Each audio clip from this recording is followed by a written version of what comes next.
Nasaan siya? Dalhin mo ko sa kanya ngayon na. Yun lang, walang nakakaalam kung nasan siya.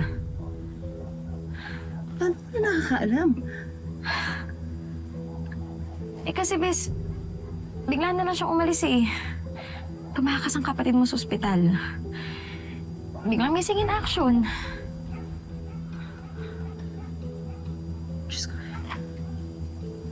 Kaya inundo siya ng mga pulis? Ha?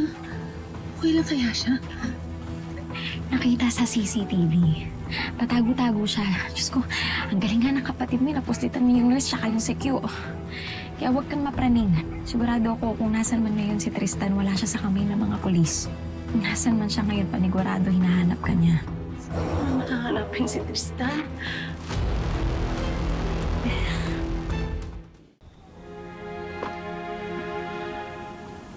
Sir. Ang tanga ko para isiping makikita ko rito si Carolina Astor. Matalino yung babae nga. May nakita ko ba kayong picture o ID niya?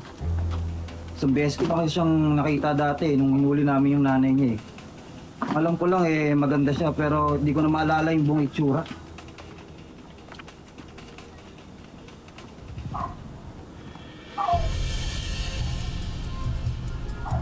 Itong picture lang to nakita ko.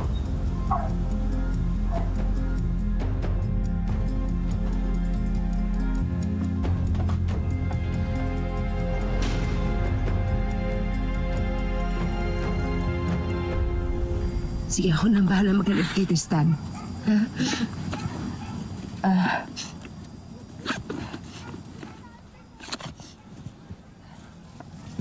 Kunin mo to. Gamitin mo para mabigyan ng disenteng libing ang nanay ko.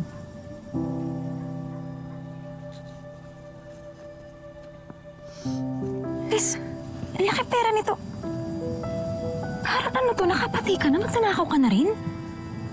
Galing sa malinis yan.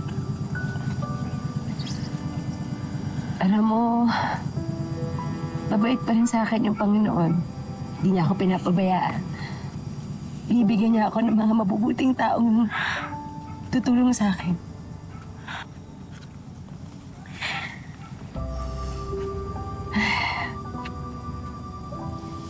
Kung nandito lang sana si Tristan at kung buhay pa ang nanay, no? Saya-saya siguro namin. Meron na kami mapagsisimulan. Bes, pwede ka pa naman magsimula ulit.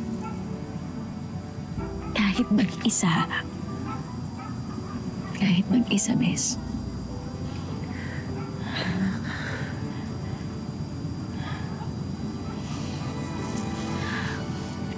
Gagamitin ko yung hawak kong pera para gumawa ng mabuti.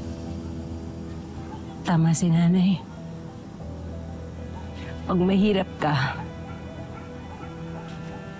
maski batas hindi mo kakampi. Kaya iahon ko ang sarili ko sa kahirapan. Dahil ayoko na ulit mawala ng mga mahal sa buhay.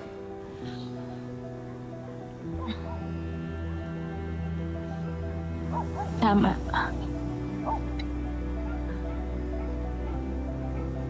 At huwag ka nang babalik dito, ha?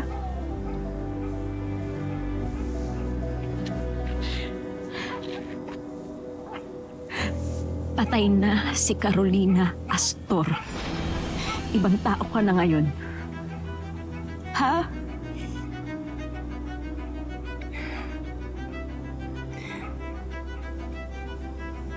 Maraming salamat sa iyo,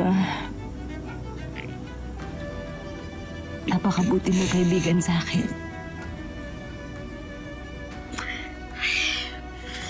Diyos ko, kailan na naman kaya kita makikita ulit? Hindi ko alam. Hindi ka na sa inyo. Mag-iingat ka.